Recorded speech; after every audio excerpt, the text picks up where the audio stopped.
हमारे राजनीति शास्त्र के अध्यापक एवं समस्त छात्र छात्रा, आप सभी जानते हैं कि आज राष्ट्रीय बालिका दिवस है, जो 24 जनवरी 2008 में भारत सरकार ने बालिका दिवस मनाने का एक आयोजन किया गया था। अपन बालिका दिवस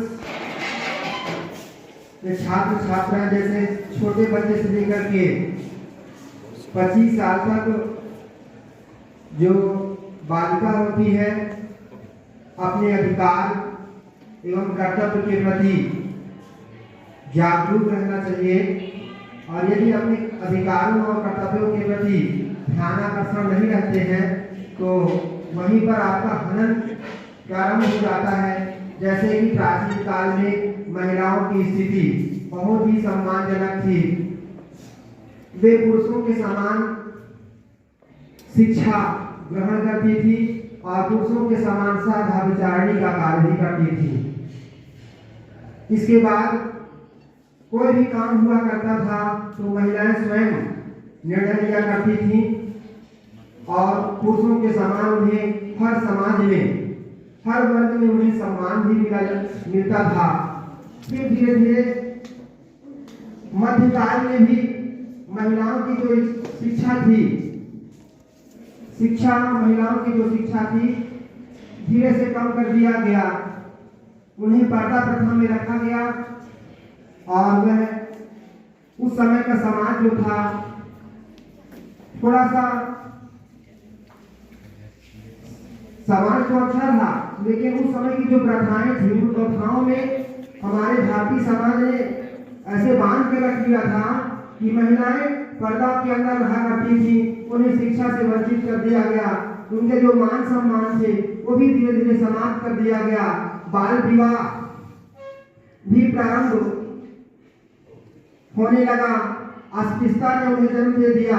तो हमारे भारतीय समाज ने बहुत सारे ऐसी स्थितियां जन्म दी है जो आज मध्यकाल से ही प्रारंभ हुई है।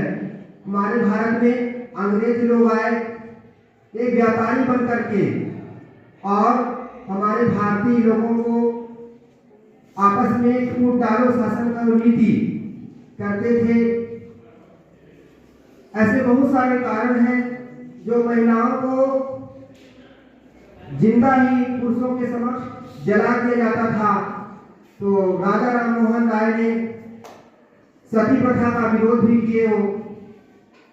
उनके साथ और भी सहयोगी थे, जैसे ईश्वर चंद्र विद्यासागर हो गए, दयानंद सरस्वती जी हो गए, मार्केट भी हो गए। बहुत सारे ऐसे जो थे जो इस प्रथा को विरोध करना चाहते थे।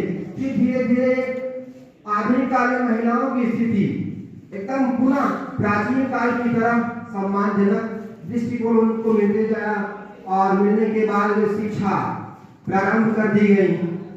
उन्हें हर जगह आने जाने का सम्मान मिलने लगा और बाल विवाह भी कम कर दिया गया, बाल विवाह हटा दिया गया है। अस्पृश्यता भी धीरे धीरे खत्म की ओर जा रही है। आप यहाँ पर वर्ग नहीं है कि हम एससी वर्ग है, एसटी वर्ग है ना। अपन सभी समाज में मिलजुल करके रह सकते हैं, आपस में बातचीत कर सकते हैं, आपस में एक दूसरे के यहाँ भी जा सकते हैं। तो आधुनिक काल जो आजकल का युग है, आजकल जो महिलाओं की स्थिति है एकदम सम्मानजनक स्थिति है।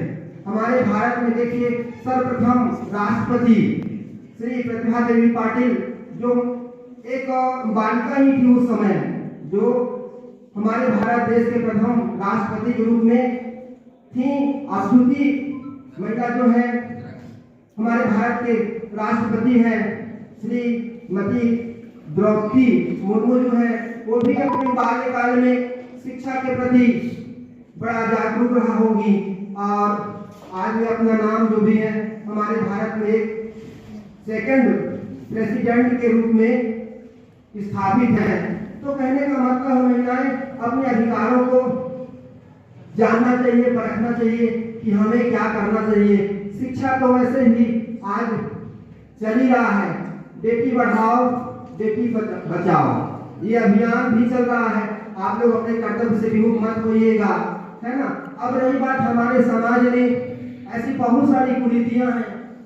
अब कुरीतियों का मतलब ये है कि हमारे समाज में एक बहुत कहा जाए तो कर्मकांड होता है। जैसे मान के चलिए आप कहीं शिक्षा लेने जा रहे हैं या कहीं कॉलेज से आप समय पर अपने घर में नहीं जाते हैं, तो उससे भी आपके समाज या घर परिवार आसपास के पड़ोस थोड़ा सा बोलने लग जाते हैं कि हमारे बच्चा या बच्ची अभी लेट से क्यों आई है। तो ये भी एक समाज का एक दृष्टि देखा जाता है, क्योंकि समाज हमारा आज भी थोड़ा सा कुरीतियां जो भी है उसको लेकर के चल रही है। तो अपने अधिकारों के प्रति सजग रहिए। अब जहां तक कि तो बाल विवाह भी धीरे धीरे खत्म हो गया है ना, विधवा विवाह भी खत्म हो चुका है। तो कहने का मतलब है, इसमें लिखा हुआ है कि बाल विवाह की जो बालाश्रम है ना, बहुत सारे इसमें टॉपिक है।